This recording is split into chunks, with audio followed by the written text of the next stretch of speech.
मुजफ्फरपुर जिले के औराई प्रखंड के 2 योजनाओं में हुए करोड़ों के घोटालों की जांच की मांग को लेकर बिहार युवा सेना के राष्ट्रीय अध्यक्ष दीनबंधु क्रांतिकारी के नेतृत्व में जिलाधिकारी मुजफ्फरपुर के माध्यम से मुख्यमंत्री नीतीश कुमार को ज्ञापन सौंप गया। साथ ही दीनबंधु क्रांतिकारी ने कहा कि जिले के औराई प्रखंड अंतर्गत बेनीपुरी में बागमती नदी के उपधारा को बंद कर पुराने धारा को चालू कराने हेतु 24 करोड़ की योजना बनी थी, वह धरातल पर कहीं दिख नहीं रहा है।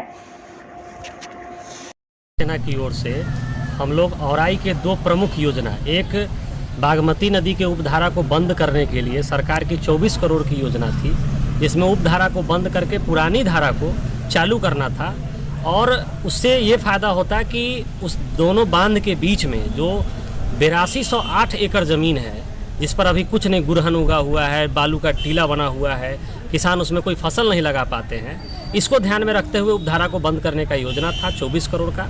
और साथ ही साथ लखनदई नदी के दोनों तरफ बांध की मरम्मती का मामला था, जो पिछले वर्ष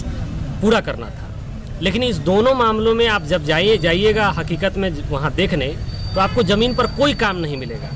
दोनों मामलों में करोड़ों रुपए की लूट हुई है और अभी तक न इसका कोई जांच हो पाया है और न ही इसके जांच की अनुशंसा भी की गई है। हम लोग आज पत्र के माध्यम से माननीय मुख्यमंत्री जी से और माननीय जल संसाधन मंत्री से यह मांग किया है कि इस दोनों योजनाओं की जांच कराई जाए और जो दोषी हैं उस पर कार्रवाई की जाए, क्योंकि हम लोगों को ही नहीं पूरे क्षेत्रवासियों को यह संदेह है कि औराई के स्थानीय विधायक सह मंत्री भी इस लूट में शामिल है, क्योंकि उनके क्षेत्र का ही मामला है और आज तक ना तो वो जांच की कभी मांग किए हैं और ना ही कैबिनेट में कभी अनुशंसा किए हैं कि इस मामले की जांच की जाए, ताकि जो जनता की जो गाढ़ी कमाई, जो करोड़ों रुपया का जो लूट हुआ है, वो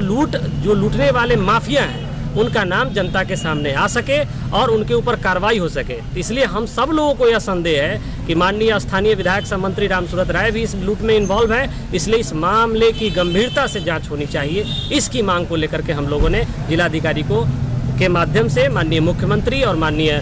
जल संसाधन विभाग मंत्री को हम लोगों ने ज्ञापन भेजा है। और अगर 1 महीने के भीतर इस पर काम नहीं होता है तो निश्चित हम लोग पूरे औराई में जन आंदोलन खड़ा करेंगे और इस आंदोलन को हम लोग पटना तक ले जाने का काम